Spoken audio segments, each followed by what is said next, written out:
This is the Hello World Podcast.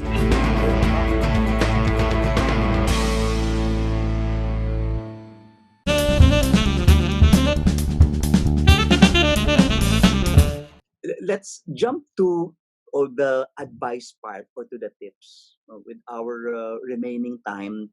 What you mentioned, mindset and culture, we can lump that as one. What else? Processes or the framework. What top 3 to 5 additional pieces of advice or tips would you be able to give to L&D folks who are out there who may want to do it the right way, digitalize and implement learning technology the right way, aside from not jumping to LMS, aside from starting with a talent development framework?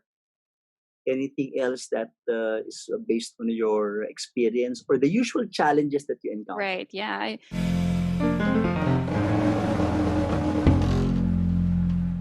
I think I could mention about 5 things. And the first one I already emphasized earlier, build it from your strategy, from your business strategy, which we talked about kanina, no?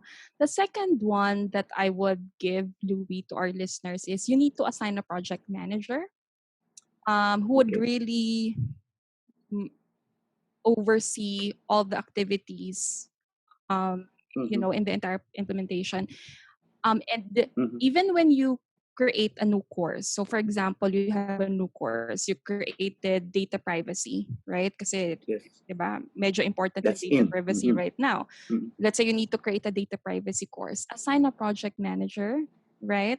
So that all the key tasks, all the key deliverables and outcomes when launching a new course, medyo marami kasi yun from which is similar to Adi naman, you analyze, pero may mga additional steps like you need to do user experience testing, you need to do course review. So, and there's a lot of team members within a course creation that should be involved. So, assign a project manager. Okay, that's I guess my other tip. Hi everyone, this is Louis Banta, CEO and Chief Trainer of LJMB, or Learning Just Made Better. Thanks for watching my video. To get more videos like this, click subscribe and hit the bell icon below. If you like this video, please give it a thumbs up, comment down below, and share this video to others.